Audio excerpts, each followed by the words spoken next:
오늘 말씀은 마태복음 21장 33절에서 46절 말씀입니다. 제가 봉독해 드리겠습니다. 다른 한 비유를 들으라. 한 집 주인이 포도원을 만들어 산 울타리로 두르고 거기에 즙자는 틀을 만들고 망대를 짓고 농부들에게 세를 주고 타국에 갔더니 열매 거둘 때가 가까우매 그 열매를 받으려고 자기 종들을 농부들에게 보내니 농부들이 종을 잡아 하나는 심히 때리고 하나는 죽이고 하나는 돌로 쳤거늘 다시 다른 종들을 처음보다 많이 보내니 그들에게도 그렇게 하였는지라. 후에 자기 아들을 보내며 이르되 그들이 내 아들은 존대하리라 하였더니 농부들이 그 아들을 보고 서로 말하되 이는 상속자니 자 죽이고 그의 유산을 차지하자 하고 이에 잡아 포도원 밖에 내쫓아 죽였느니라. 그러면 포도원 주인이 올 때에 그 농부들을 어떻게 하겠느냐. 그들이 말하되 그 악한 자들을 진멸하고 포도원은 제때에 열매를 바칠 만한 다른 농부들에게 새로 줄지니라. 예수께서 이르시되 너희가 성경에 건축자들이 버린 돌이 모퉁이의 머릿돌이 되었나니 이것은 주로 말미암아 된 것이요 우리 눈에 기이하도다 함을 읽어본 일이 없느냐. 그러므로 내가 너희에게 이르노니 하나님 나라를 너희는 빼앗기고 그 나라 열매 맺는 백성이 받으리라. 이 돌 위에 떨어지는 자는 깨지고 겠고 이 돌이 사람 위에 떨어지면 그를 가루로 만들어 흩으리라 하시니 대제사장들과 바리새인들이 예수의 비유를 듣고 자기들을 가리켜 말씀하신 줄 알고 잡고자 하나 무리를 무서워하니 이는 그들이 예수를 선지자로 알미었더라. 아멘. 우리가 계속해서 마태복음 21장을 살펴보고 있는데 예수님께서 예루살렘에 오셔서 자신의 구원을 이룰 때가 가까이 오시자 이제 그와 함께 자신의 사역의 마무리되는 시점을 보여주고 계시는데 특별히 예루살렘에 입성하셔서 성전을 정결하게 하시고 그들이 예수님께서 무슨 권위로 이러한 일을 하느냐라고 할 때에 예수님께서 그 권위에 대해서 말씀하시기를 너희가 그렇다면 세례요한이 하늘로부터 왔느냐 아니면 사람으로부터 말미암았느냐라고 물으시자 그들이 하늘로부터 왔다라고 대답을 하면 하늘로부터 온 세례요한을 왜 너희들이 믿지 않고 배척했느냐라고 말할 것 같고 만약에 그냥 세례요한 자기 스스로 사람의 권위로 그러한 세례를 베풀었다라고 한다면 사람들이 세례요한을 선지자로 알기 때문에 또 사람이 두려워서 대답을 못해서 나도 대제사장과 장로들이 우리는 대답을 하지 못하겠다라고 하니까 예수님께서 너의 질문에 나도 대답하지 못하겠다라고 말씀하셨습니다. 예수님께서 그렇게 말씀하신 이유는 자기의 공생의 사역, 모든 사역을 통해서 계속적으로 메시아이심을 증거해 주셨는데 하나님께서 자신을 보내심을 보여주셨는데 이들이 깨닫지 못했기 때문에 세례요한의 예를 들어서 세례요한 이 땅에 온 이유가 예수님을 증거하러 오시긴 것이었기 때문에 이러한 일들을 예를 들어 보여주셨는데 그들이 그것조차 깨닫지 못하고 있었기 때문에 예수님께서는 그들에게 얘기해봤자 아무런 소용이 없음을 아시고 그렇게 말씀을 해 주셨습니다. 그리고 나서는 그들의 문제가 무엇인지를 세 가지 비유를 들어서 설명해 주셨는데 지난 시간에는 맏아들, 포도원 아버지가 맏아들에게 포도원에 가서 일 좀 하라고 하니까 첫째 아들은 네 가겠습니다 해놓고 전혀 가지 않고 둘째 아들은 싫습니다 라고 해놓고 이후에 뉘우쳐서 다시 포도원에 가서 일을 하는 모습을 통해서 첫째는 바로 지금 종교 지도자들, 유대인들 하나님의 율법을 먼저 받아서 참 율법을 잘 지키는 것처럼 하나님께 또 사람들에게 보였지만 실제로는 그 율법의 모든 내용은 아버지의 뜻과는 전혀 다른 자기의 의와 자기의 자랑을 하는 모습임을 나타냈고 둘째 아들은 바로 세리와 창기들 그 당시에 사람들이 죄인이라고 취급했던 무시했던 사람들이 지금 모습의 형태는 하나님의 말씀대로 살지 못하는 그러한 좀 거룩하지 못한 죄된 모습으로 살고 있었지만 세례요한이 오고 예수님이 와서 그 복음의 메시지를 전했을 때 이들은 곧바로 자신의 죄들을 회개하고 또 세례요한에게 세례를 받고 주님을 따라다니면서 결국은 뉘우치고 포도원으로 일하러 갔던 둘째 아들의 모습을 보였기 때문에 예수님은 이러한 비유를 통해서 세리와 창녀들이 너희 종교 지도자들보다 먼저 하나님 나라에 들어갈 것이다. 그들은 믿었지만 너희들은 세례요한도 예수님도 복음의 메시지를 듣고서도 믿지 아니하였기 때문에 너희들은 들어가지 못할 것이다 라고 책망을 해주셨습니다. 그리고 나서 이제 오늘 두 번째 비유를 예수님께서 말씀해 주시는데 먼저 본문 33절에 보면 다른 한 비유를 들으라. 한 집 주인이 포도원을 만들어 산 울타리로 두르고 거기에 즙을 짜는 틀을 만들고 망대를 짓고 농부들에게 세를 주고 타국에 갔더니 여기서 이제 한 집 주인은 우리가 잘 알듯이 하나님을 비유하고 있고 포도원은 바로 이제 이스라엘 백성들, 유대인들을 얘기하죠. 그래서 이사야 5장 7절에 보면 무릇 만군의 여호와의 포도원은 포도원 여호와의 포도원이라고 했잖아요. 이스라엘 족속이요. 그가 기뻐하시는 나무는 유다 사람이다. 결국 이스라엘 유대인들이 바로 이 포도원, 포도나무였고 하나님은 이 포도원 주인이라는 거죠. 시편 80편 8절에도 이렇게 되어 있어요. 주께서 한 포도나무를 애굽에서 가져다가 민족들을 쫓아내시고 그것을 심으셨나이다. 애굽에서 종노를 하던 이스라엘 백성들을 가나안으로 인도하시고 가나안에 있는 족속들을 쫓아버리고 그 땅을 약속의 땅으로 주셨던 그것을 보았기 때문에 결국 이 포도원은 주로 이스라엘 백성들을 잘 비유하고 있었습니다.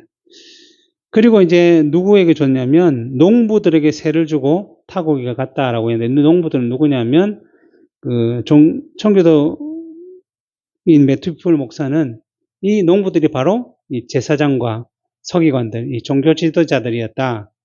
비유로 말씀하신다라고 주석을 하고 있습니다. 실제로 이스라엘 백성들이 가나안 땅을 정복하고 그걸 마친 후 땅을 이제 12지파별로 분배할 때에 각 지파별로 이제 제비를 뽑아서 땅을 부패했는데 이 레위 지파에게는 땅을 분배하지 않았어요. 그 이유는 뭐냐면 여호수아 14장 보면 2절부터 3절에서 여호와께서 모세에게 명령하신 대로 그들의 기업을 제비 뽑아 9지파 반지파에게 주었으니 이는 2지파와 반지파의 기업은 모세가 요단 저쪽에서 주었으며 레위 자손에게는 그들 가운데서 기업을 주지 아니하였다. 그리고 33절에 보면 오직 레위 지파에게는 모세가 기업을 주지 아니하였으니 이는 그들에게 말씀하신 것과 같이 이스라엘의 하나님 여호와께서 그들의 기업이 되심이었다. 레위 지파는 기업에 땅을 주지 않는데 왜 안 줬냐면 그들의 기업은 하나님이었다는 거예요.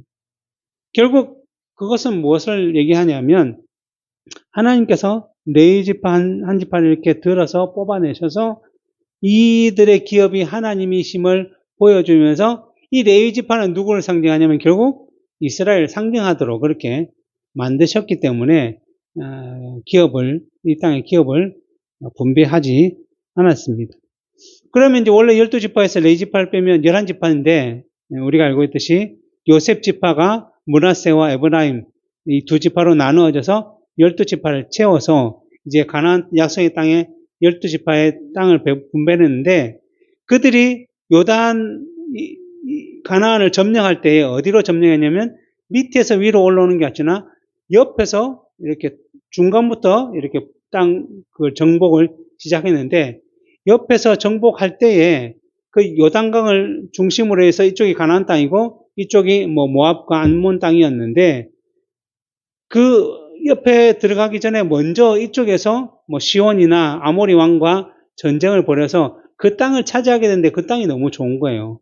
그래서 이 가나안 땅보다 그 땅을 차지하겠다고 주장했던 지파가 르우벤 지파하고 갓 지파하고 므낫세 므낫세 지파 중에 반이 이 땅에서 그냥 우리는 살겠습니다라고 얘기해서 가나안 정복을 하기 전에 먼저 이들에게 땅을 분배해 줬어요. 그러니까 나머지 9지파와 므낫세의 반지파가 이제 이 땅을 분배받게 되었는데, 이렇게 이제 다 정복을 한 뒤에 제비를 뽑아서 보면 주로 에브라임, 갓, 아셀, 납달리는 대부분 북쪽으로 분배를 받았고, 밑에는 유다 지파, 베냐민 지파, 시몬 지파 이런 사람들이 지파가 땅을 분배를 받았단 말이죠. 근데 이제 레위 지파 사람들은 그럼 어디서 사는가? 하나님께서 어떻게 공중에서 얘들 살게 한 것이 아니라 이 사람들은 지파별로 분배를 받지 않았지만 이들은 누굴 상징한다고 그랬어요? 이스라엘 전체를 상징하니까 이스라엘 전역에 흩어져 살도록 하셨다는 거예요.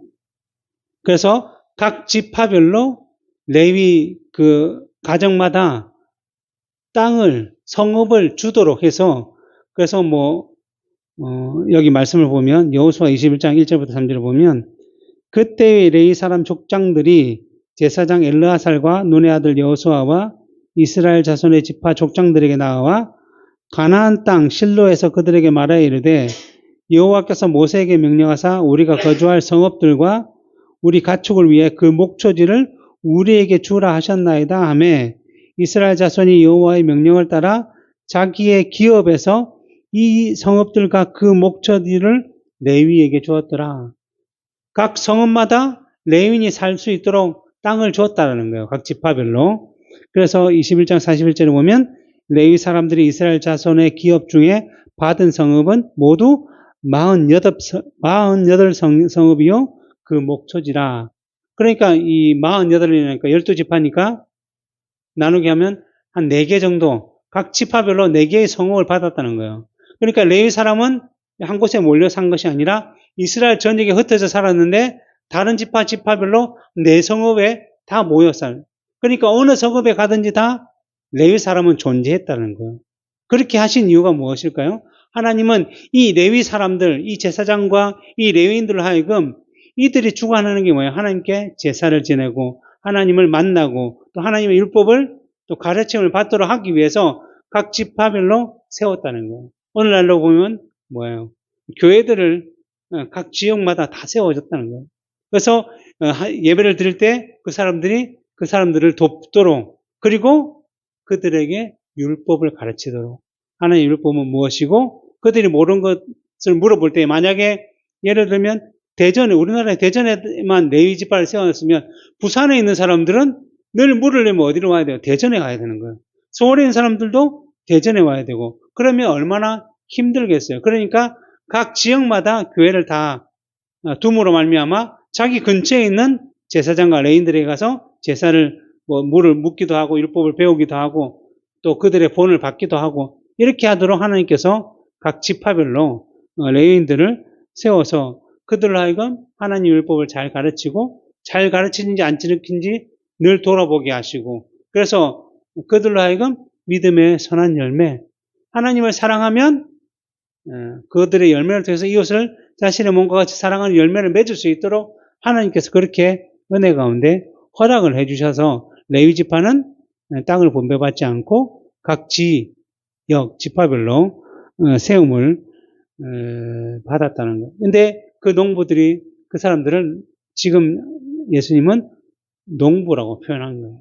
그러니까 포도원 주인이 다른 땅으로 가면서, 다른 지역으로 가면서 포도원에 모든 것들을 다 갖춰놓죠. 어떤 게요? 산 울타리로 두르고 거기에 집을 따는 틀을 만들고 망대를 짓고 모든 것을 다 갖춰서 누구에게 줬다고? 이 농부들, 레위인들, 제사장들에게 주고 갔다는 거예요. 그러면 이 농부와 제사장들은 그 맡은 정직이로서 그 역할들을 잘 거름을 주고 또 돌보고 가지치기를 하고 어쨌든 열매가 잘 자랄 수 있도록 이렇게 수고하고 했다는 거예요. 하나님은 이들을 위해서 모든 것을 다 준비해 주셨고, 그러하여금 율법도 주셨고, 모든 제사 양식들도 주셨고, 다 주셨기 때문에 그 양식대로 그들을 가르치고 또 본을 보이기만 했는데, 세를 주고 갔다는 것은 뭐라는 거예요? 결국은 세를, 열매가 나면 그 주인에게 주라는 의미잖아요. 결국 종교 지도자들은 백성들을 잘 가르치고 그들을 도와서 믿음에 합당한 열매를 맺도록 힘써야 할 의무와 사명이 있었다는 거예요. 이 농부들은 종교 지도자들이 주인이 아니라 포도원 주인에게 세를 바쳐야 하는 관리인과 청지기임을 분명하게 보여주고 있다는 것입니다. 그래서 요한복음 21장에 보면 이 베드로에게 예수님께서 뭐라고 말씀하시냐면 요한의 아들 시몬아 내가 이 사람들보다 나를 더 사랑하느냐라고 물으시니 이르시되 주님 그러합니다. 내가 주님을 사랑하는 줄 주님께서 아시나이다 라고 대답하니까 예수님께서 이르시되 내 양을 먹이라. 그리고 한 번 더 또 질문하시면서 내 양을 치라. 또 똑같이 질문하니까 내가 사랑하는 줄 주님 아십니다 하니까 내 양을 먹이라 하시면서 누구의 양? 예수님의 양을 베드로로 하여금 먹이라, 치라 라고 말씀해 주셨다는 거예요. 그 말은 뭐예요? 예수님은 목자고 자기 백성들은 양이었잖아요. 근데 그 양을 베드로에게 맡겼다. 내 양을 먹이라는 것은 결국은 사도로서 그 양들을 돌보고 그 양들을 치고 그 양들을 가르치고 그 양들을 먹이는 그런 역할들을 맡았다라는 거예요. 농부도 마찬가지예요. 사도와 선지, 제사장들, 이 사람들은 이러한 역할들을 맡은 사람이었다는 것입니다. 그런데 본문 34절에 보면 열매를 거둘 때가 가까움에 그 열매를 받으려고 자기의 종들을 농부들에게 보냈다는 거예요. 이제 때가 됐으니까 좀 열매를 얻기 위해서 보냈다는 거죠. 여기에 주인이 보내는 종들은 누구냐면 하나님이 보내신 엘리야나 예레미야나 이사야와 같은 선지자들을 의미하고 있는 거예요. 그러니까 구약 시대에 제사장들이 농부라고 한다면 종교지도의 농부라고 한다면 하나님이 보내신 선지자들을 종들이라고 표현하고 있는 거죠. 그래서 종교개혁자 칼빈 목사가 이를 주석하기를 뭐라고 되냐면 분명한 것은 제사장들은 올바른 가르침으로 하나님의 교회를 온전히 돌보도록 먼저 세우심을 입었다는 것이다. 그러나 그들이 무성의 또는 무지로 인하여 그들에게 맡겨진 일을 소홀히 하자 하나님은 긴급히 선지자를 보내셔서 포도원에 난 잡초들을 뽑고 불필요한 가지들을 잘라내는 등 제사장들이 소홀히 한 일들을 대신하게 하심과 아울러서 백성들을 호되게 책망하고 무너진 경건을 다시 일으켜 세우고 잠자는 심령들을 깨우고 하나님에 대한 제사와 예배와 새 생명을 회복하는 일들을 하게 하셨다. 제사장들에게 다 맡겨놨는데 제사장들이 그 역할들을 바르게 하지 못하니까 중간중간에 선지자를 보내서 그 역할을 좀 돕게 했다는 거죠. 그래서 하나님의 뜻은 이것이다. 너는 지금 잘못 살고 있다. 이쪽 길로 가야 된다. 아니면 저쪽 길로 가야 된다. 분명하게 선포하도록 너희들이 영적으로 너무나 무지하고 타락해 있다라고 선포하도록 하나님은 선지자를 보냈다는 거예요. 그냥 내버려 둔 것이 아니라 계속 보내심으로써 그들로 하여금 깨달음을 얻고 다시 회개하도록 보내셨다는 거죠. 왜 그렇게 했을까요? 역대하 15장 3절에 보면 역대하는 이제 북이스라엘이 거의 멸망할 시점, 또 남유다도 좀 있어 멸망할 이제 절정에 달하는 시점이었죠. 역대하 15장 3절에 보면 이스라엘은 참 신이 없고 가르치는 제사장도 없고 율법도 없은 지가 오래되었다. 뭐요? 그만큼 농부들이 그 역할을 안 하는 거예요. 맡겨 좋은 것을 심어놓고 좋은 비료도 또 울타리도 해놓고 딱 해놓고 갔는데 그 일을 안 하고 귀찮아. 오늘 좀 쉬었다 하지. 뭐 하려고. 잘 자라겠지. 하늘에서 비가 오면 자라겠고 게을러가지고 오히려 무슨 생각만 하냐면 쉴 생각만 하고 자기가 가지고 있는 것들을 누리려고 하고 이것을 열심히 해서 세를 바칠 생각하니 마치 자기가 주인인 양 이 청지기로서의 역할들을 감당하지 못했다는 거예요. 그럴 때마다 누구를 보냈다고요? 선지자를 보내서 야 이거는 너희들이 할 일이 아니라 너희들 쉬고 있으면 안 되지. 너희들은 백성들을 가르쳐야지. 이 백성들아, 너희들은 이 제사장이 이렇게 살더라도 하나님의 뜻이 무엇인지를 너희들이 기억하고 바르게 살아야지라고 선지자를 보냈다는 거예요. 근데 어떻게 됐죠? 35절. 농부들이 종들을 잡아 하나는 심히 때리고 하나는 죽이고 하나는 돌로 쳤거늘. 36절. 다시 다른 종들을 처음보다 많이 보내니 그들에게도 그렇게 하였느니라. 무슨 말씀입니까? 제사장과 레인들이 제대로 역할을 하지 못해서 백성들이 율법을 따라 합당하게 살아가지 못하고 오히려 우상을 섬기고 또 이방인들이 살아가는 방식을 따라 살아감으로 하나님의 뜻이 아닌 세상을 사랑하고 세상이 원하는 방식으로 살아감으로 인해서 하나님께서 선지자를 보내서 그들에게 회개의 메시지를 전했는데 그들은 회개하기는커녕 오히려 그러한 메시지를 듣기 싫어서 선지자를 때리기도 하고 내쫓기도 하고 결국 죽이기까지 했다는. 그래서 누가복음 11장 49절 51절에 뭐라고 되어 있냐면 그러므로 하나님의 지혜가 일렀으니 내가 선지자와 사도들을 그들에게 보내리니 그 중에 더러는 죽이며 또 박해하리라 하였느니라. 창세 이후로부터 흘린 모든 선지자의 피를 이 세대가 담당하되 곧 아벨의 피로부터 제단과 성전 사이에서 죽임을 당한 사가랴의 피까지 하리라. 내가 너희에게 이르노니 과연 이 세대가 담당하리라. 무슨 말이에요?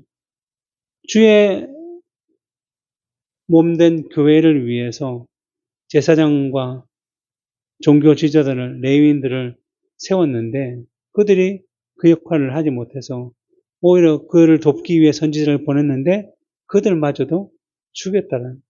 이처럼 이 복음의 메시지, 복음의 증거자들을 하나님은 끊임없이 보내시는데 그 받아들이는 사람들은 그 역할들을 감당하지 못해서 오히려 죽였다는 거죠. 왜?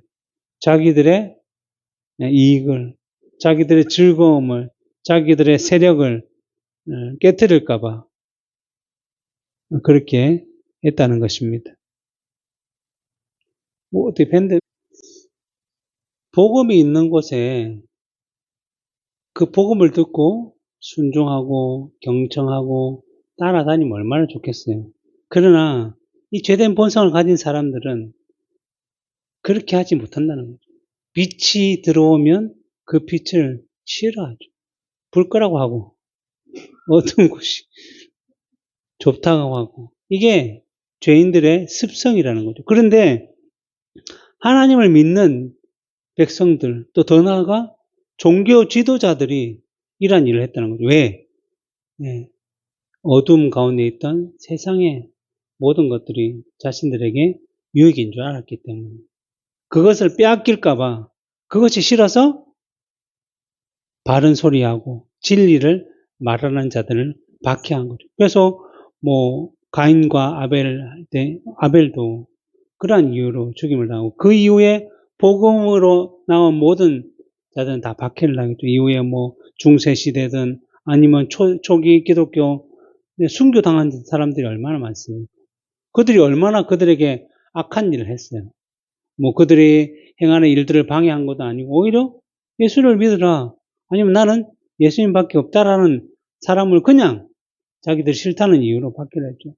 그래서 우리나라도 일제시대든 아니면 공산당 북한이 쳐들어왔을 때든 어쨌든 제일 먼저 했던 것이 신사참배하고 예수를 믿는 자들을 잡아서 색출해서 박해하고 잡아 죽이는 이러한 일들, 믿는 자들은 언제나 이러한 일들이 발생한다는 거예요.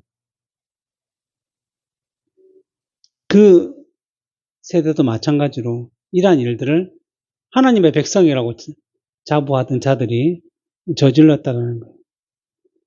그러자 그 정도 하면 됐다고 생각했는데 37절부터 보면 후에 자기 아들을 보내며 이르되 그들이 내 아들은 존대하리라 하였더니 농부들이 그 아들을 보고 서로 말하되 이는 상속자니 자 죽이고 그의 유산을 차지하자 하고 이에 잡아 포도원 밖에 내쫓아 죽였느니라.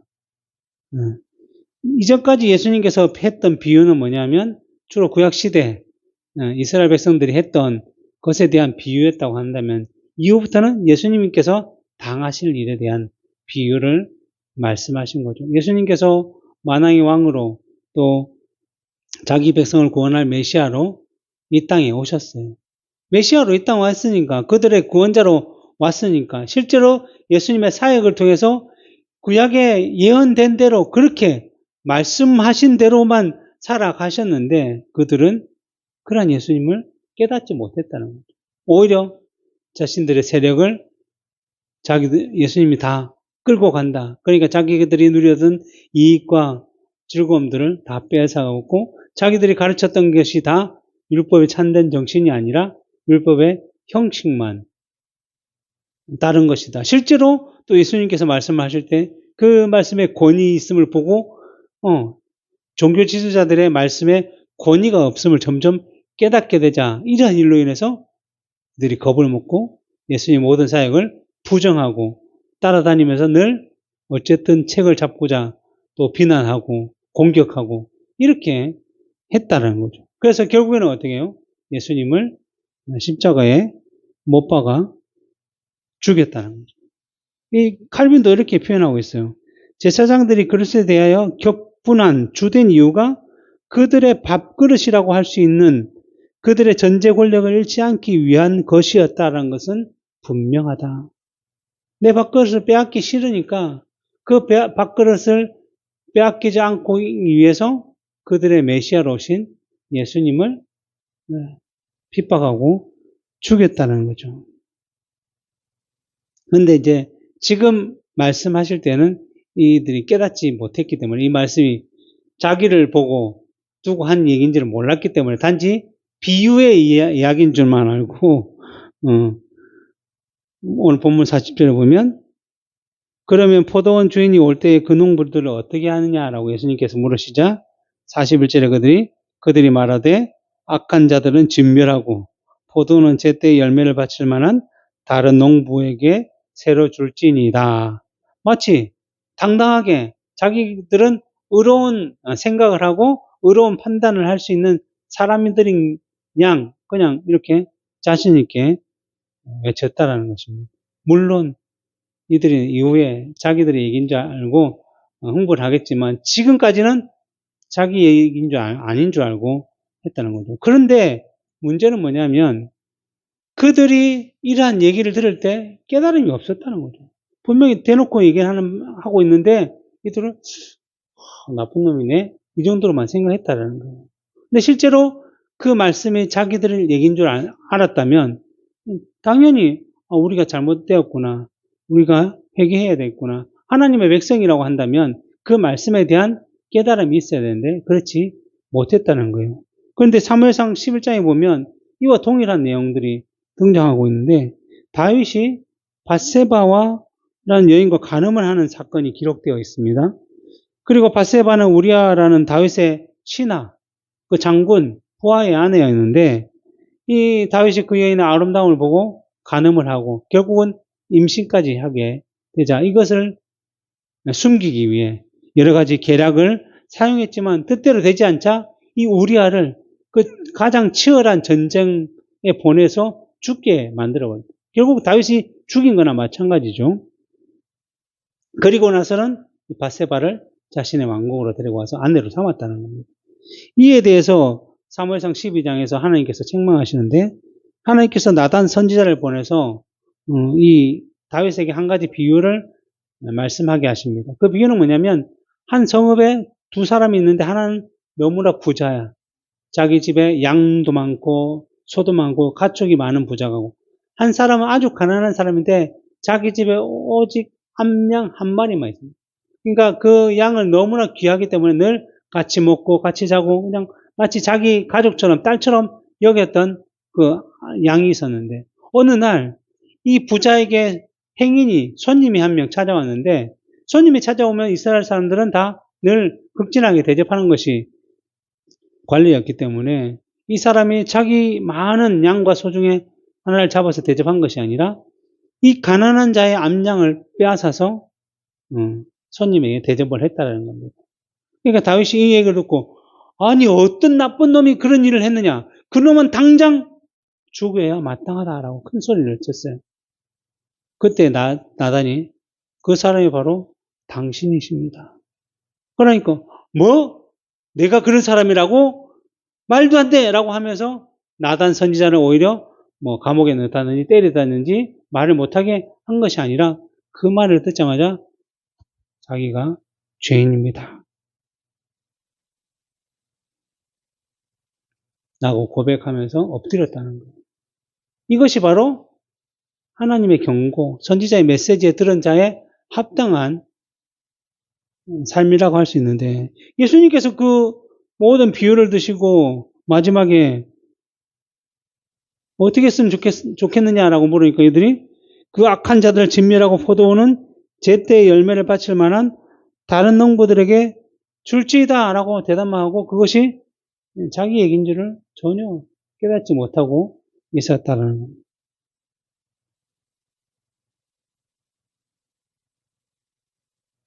그리고 그러한 증거를 더욱더 예수님께서는 확정해 주시는데 오늘 본문 42절, 44절에 보면 예수께서 이르시되 너희가 성경에 건축자들의 버린 돌이 모퉁이의 머릿돌이 되었나니 이것은 주로 말미암아 된 것이요 우리 눈에 기이하도다 함을 읽어본 일이 없느냐. 그러므로 내가 너희에게 이르노니 하나님의 나라를 너희는 빼앗기고 그 나라의 열매 맺는 백성이 받으리라. 이 돌 위에 떨어지는 자는 깨지겠고 이 돌이 사람 위에 떨어지면 그를 가루로 만들어 흩으리라 라고 말씀해 주셨습니다. 이 말씀은 시편 118편을 인용해서 한 말씀인데 118편 22절 23절에 보면 건축자가 버린 돌이 집 모퉁이의 머릿돌이 되었나니 이는 여호와께서 행하신 것이요 우리 눈에 기이한 바로다라고 말씀되어 있던 것입니다. 여기서 건축자들은 누굴까요? 바로 지금의 제사장과 장로들, 종교 지도자들을 비유하고 있고 그들이 버린 돌이 모퉁이의 머릿돌이 되었다는 것은 예수 그리스도께서 자신들의 메시아로 이 땅에 오셨는데 이 하나님께 제사함의 율법을 바르게 가르치라고 부르심을 받았던 그 종교 지도자들이 그런 예수님을 바르게 깨닫지 못하고 중요한 돌인지를 알지 못하고 그냥 쓸모없는 돌, 자기들과 반대되는 돌, 자기들과 상관없는 돌로 생각해서 그냥 버려버렸죠. 어떻게 십자가에 못 박아 죽여버렸지만 하나님께서는 그들이 버린 돌을 모퉁이의 머릿돌이 되게 하심으로 이 교회가 그 예수 그리스도로 말미암아 구원과 영생의 자리에 나아갈 수 있도록 인도해 주셨다는 거예요. 우리가 이전에 이미 예수님께서 예루살렘에 입성하실 때에 예수님이 메시아로 왕으로 오셨다는 사실을 무엇으로 증거하게 하냐면 모든 백성들이 호산나 다윗의 자손으로 오시는 이여 라고 하며 외치며 예수님을 환영함으로 이분은 왕으로 오신 분이심을 분명히 보여주셨습니다. 그러나 우리가 알고 있듯이 왕으로 오는 자는 화려하고 웅장하고 이러한 마차를 타고 와야 하는데 예수님은 그 당시에 아주 작은 나귀 새끼를 타고 왕으로서 입성하심으로써 예수님은 세상의 방법이 아닌 세상이 생각하고 있는 그 길이 아닌 다른 방식으로 자기 백성들의 메시아로서 자기 백성을 구원하실 것임을 보여주셨다는 거예요.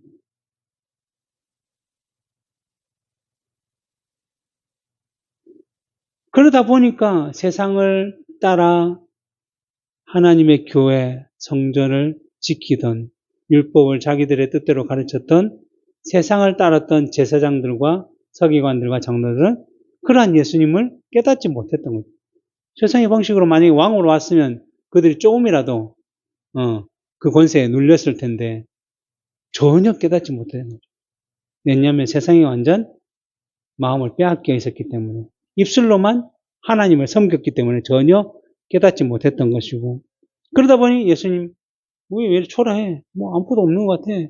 그냥 단지 자기들의 세력만 위에만 없애면 우리 세력을 다시 찾아올 것 같아 해서 예수님을 버린 돌로 생각해서 죽여버렸죠. 십자가에서.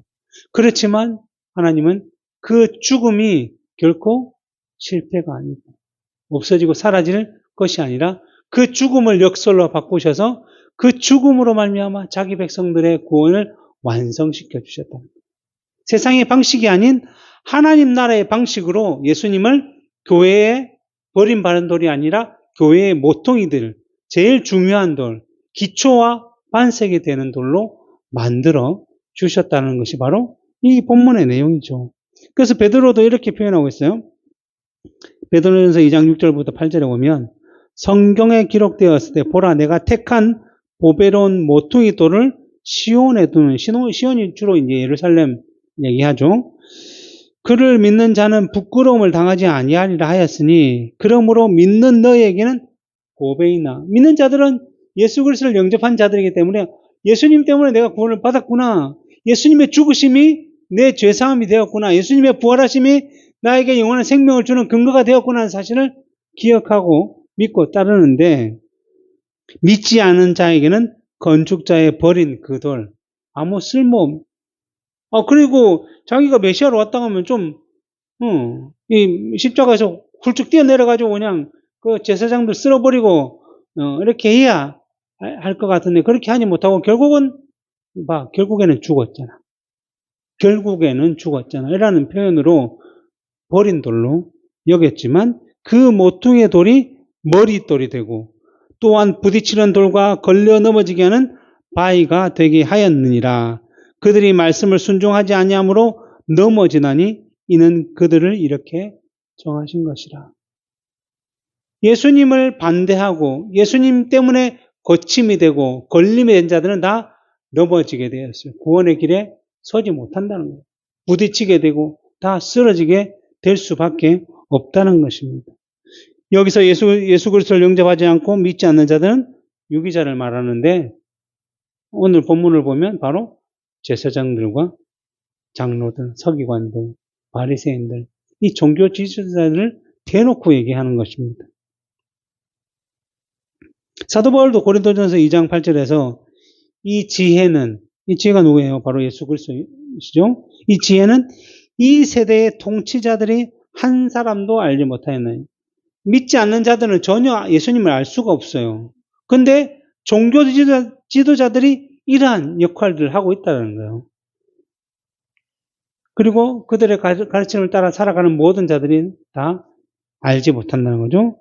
만일 알았더라면, 그들이 조금이라도 알았더라면 영광의 주를 십자가에 못 박지 아니하였습니다. 그래서 로마서 8장 5절부터 8절에 이렇게 표현하겠습니다. 육신을 따르는 자는 육신의 일을, 영을 따르는 자는 영의 일을 생각하나니 육신의 생각은 사망이요 영의 생각은 생명과 평안이니라.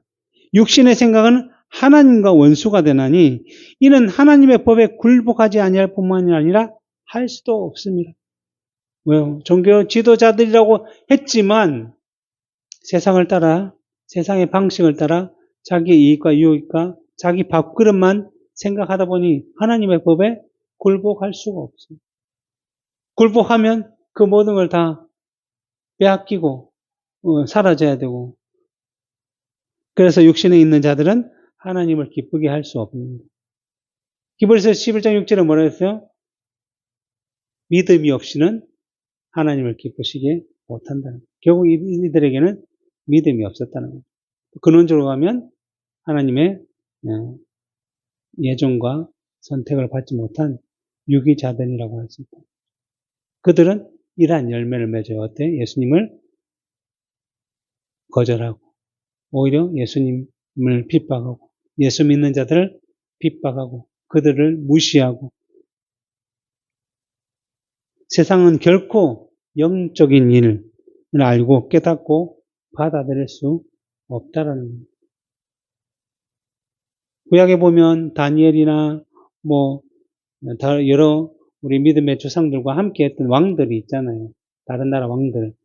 그 왕들이 또 하나님의 은혜 가운데 그 믿는 자들로 인해서 은혜를 누리게 되면, 하나님은 만왕의 왕이시다, 모든 자들을 세우신다, 그렇게 고백하지만 그는 결코 하나님을 자신의 왕으로, 주인으로 모시지 않았다. 결코 그들은 표현하지만 깨달을 수 없는, 영적인 것을 깨달을 수 없는 자들인데, 오늘 본문에 나오는 종교 지도자들이 이러한 역할을 했다는 거죠. 그래서 요한복음 3장에서 니고데모가 예수님께 찾아와서 우리는 예수님께서 하시는 일들을 보니까 그 기적과 이적을 보니까 하나님이 보내신 선생님이 아니면 결코 할 수 없는 걸 우리가 알았습니다. 라고 할 때 예수님께서 그래 대단하다. 너 종교 지도자인데 어떻게 이걸 알았지? 라고 말씀하신 것이 아니라 뭐라고 했죠? 대답하여 이르시되 진실로 진실로 내게 이르노니 사람이 거듭나지 아니하면 하나님 나라를 볼 수 없느니라. 그러니까 거듭나지 않은 니고데모가 뭐라죠? 아니 사람이 어떻게 다시 태어납니까? 뭐 엄마의 뱃속에 들어가서 다시 태어나야 됩니까? 라고 엉뚱한 질문을 하자 다시 한 번 더 얘기합니다. 예수께서 대답하시되 진실로 진실로 내게 이르노니 사람이 물과 성령으로 나지 아니하면 하나님 나라에 들어갈 수 없다. 하나님 나라의 일을 볼 수도 없고 들어갈 수도 없다. 라고 분명하게 말씀해 주셨습니다. 결국 구원이라는 것은 이스라엘 백성이나 아브라함의 혈통이나 아니면 종교 지도자들라는 직분으로 이루어지는 것이 아니라 오직 하나님께서 정하신 뜻과 방법대로 이루시는 것이라고 말씀하고 있습니다. 그리고 그 방법이 바로 예수 그리스도를 자신의 구주로 영접하는 것. 이 외에는 천하의 어떤 것도 어떤 길도 어떤 방법도 없다라고 분명하게 말씀하시죠. 예수님께서 요한복음 14장에 내가 곧 길이요 진리요 생명이요 나로 말미암지 않고는 아버지께로 올 자가 없다. 유대인들은 하나님을 아는 자들이었어요. 하나님의 율법을 받은 자들이었죠.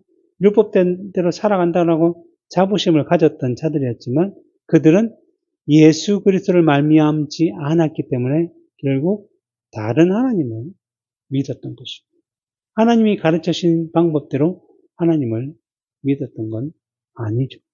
그러다 보니까 아무리 그들이 바라는 길로 가도 하나님 나라에 들어갈 수 없었던 거죠. 마치 인천시 남구 주안동인데 이 사람들은 부산시 남구 이런 주안동을 찾으러 간 거죠. 결코 인천과 부산은 같은 곳에 있을 수가 없어요. 단지 남구라고 해서 다 모든 곳에 다 구원이 있는 것이 아니기 때문에 오늘날도 마찬가지로 할 수 있죠. 부모가 교회를 다니고 부모가 목사고 장로고 교회 직분자고 또 우리 가족은 4대를 이어서 믿어온 기독교 집안이고 그렇게 한다고 할지라도 내가 믿음이 없으면 내가 예수 그리스도를 영접하지 않으면 아무런 구원에 영향을 줄 수가 없다라는 것입니다. 구원과는 아무런 상관이 없는 것이라고 할 수 있습니다. 그리고 내가 예수님을 영접했다는 것을 어떻게 할까요? 부자 청년이 나는 어려서부터 10계명을 잘 지켜왔습니다. 그래? 그럼 너 재물 좀 나눠주고 나를 따라 근심하며 돌아갔죠. 그리고 지난 시간에 우리가 배웠듯이 야 포도원에 가서 일 좀 해. 네 아버지 갈게요. 그래놓고 가지 않는 것. 결국 믿음에 합당한 열매, 회개에 합당한 열매를 내지 아니하면 결코 그는 하나님을 사랑하고 예수를 영접한 자가 아니라는 것입니다. 그래서 웨스트민스터 신앙 고백서 14장 구원받는 믿음에 대하여라는 부분을 살펴보면 믿음의 은혜에 의해 택자들은 그들의 영혼의 구원을 믿을 수 있다. 그 믿음의 은혜는 그들의 마음 안에서 그리스도의 성령이 역사하는 것이며 말씀에 의해 보통 역사된다. 또한 말씀의 사역과 성례의 실행과 기도에 의해 은혜가 증가되고 강화된다. 이 믿음에 의해 그리스도인은 말씀 안에서 말씀하시는 하나님의 자신의 권위 때문에 말씀 안에 계시된 바는 무엇이든지 참되다고 믿는다. 그리고 말씀의 각 개별 구절이 담고 있는 바에 대해 다양하게 행동한다는 거예요. 명령에 순종하며 위협에 떨며 이 생과 내 생을 위한 하나님의 약속들을 바라본다. 그러나 구원받는 믿음의 제일 행위들은 은혜 언약의 효력에 의해 칭의, 성화, 영생을 위해 그리스도만을 수용하고 받아들이며 의뢰하는 것이다. 이 믿음은 약하거나 강하거나 정도의 차이가 있을 수 있다. 자주 여러 방식으로 공격을 받아 좀 더 약해질 수 있다. 그렇지만 결국 승리를 얻는다. 우리의 믿음의 저자와 종결자이신 예수 그리스도를 통해 많은 자들 안에서, 그러니까 함께 믿는 자들 안에서 완전한 확실에 도달까지 점점 자라간다. 이 참된 믿음이라는 거예요. 뭐요? 하나님의 말씀에 순종해야 되겠구나. 내 가운데 열매를 얼마나 맺고 있는지를 돌아보고, 때로는 공격, 여러 가지 손해, 어려움을 통해서 이 세상에 받는 것을 해서 우리가 흔들릴 수도 있고, 넘어질 수도 있고, 쓰러질 수도 있고, 믿음이 약해지고, 그런 모양이 있을 수 있지만, 결코 이 믿음은 실패할 수가 없고, 완전하게 이루어진다는 겁니다. 예수님의 죽음이 그들에게 메시아이신 예수의 죽음이 그들의 모든 자들에게 어떻게 보면 실패로 다가올 수도 있다. 우리를 가르쳐줬던 예수님이 죽었으니까 이제 끝난 거 아니야 라고 생각하지만 오히려 그 죽음이 자기 모든 그 당시의 제자들 뿐만 아니라 오늘날 우리까지 구원에 이르게 하는 놀라운 역사를 이뤘던 것처럼 하나님의 뜻은 결코 실패할 수 없다라는 거예요. 근데 그 믿음을 주신 분이 하나님이시라면 반드시 그 믿음에 합당한 열매를 맺도록 해주신다는 거죠. 우리가 그것을 안다면 지금 믿음의 열매가 아주 미약해 보이고 마치 무슨 맛인지 알 수 없을 정도의 맛을 가진 믿음이라고 할지라도 우리가 그것을 통해서 더 하나님을 의지하고 믿고 그 말씀에 순종하며 살아가고자 한다면 반드시 그 믿음은 꽃이 피고 열매를 맺게 되어 있다는 거예요. 누가? 하나님이 그렇게 약속하셨고 예수님께서 그 모든 것들을 확정해 주셨기 때문에 그렇게 된다는 거예요. 그런데 오늘 본문 45절 46절에 보면 대제사장과 바리새인들이 예수의 비유를 듣고 이제 자기들을 가리켜 말씀하신 줄 알고 잡고자 하나 무리를 무서워하니 이는 그들이 예수를 선지자로 아니라. 그들이 비록 알았지만 그들의 깨달음은 결코 없는 유기자들을 하나님을 불신하는 자들, 예수를 믿지 않는 자들은 어떠한 말씀을 주어진다고 할지라도 결코 깨달을 수 없어요. 단지 무엇을 두려워요? 사람을, 세상을 두려워하며 살아가는 것밖에 없습니다. 우리는 세상이 아무리 무섭고 두렵고 이 앞에도 얘기했지만 그러한 시대별로 박해와 억압과 핍박이 주어진다 할지라도 그것을 두려워하지 아니하고 우리의 믿음을 증명했던 그 선지자들, 순교자들, 그 고난과 박해를 뚫고 이뤄냈던 그 믿음의 종들이 있기 때문에 지금까지 그 믿음이 유지되었던 것이고 그 믿음은 계속적으로 우리에게 무엇을 보여주냐면 승리의 증표를 보여주고 있는 거예요.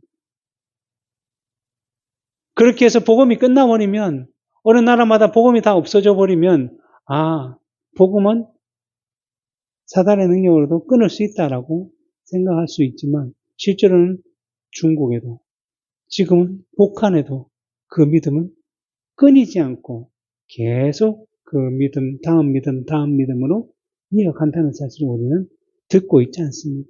이것이 곧 뭐예요? 하나님은 결코 자기 백성들에게 주어진 믿음을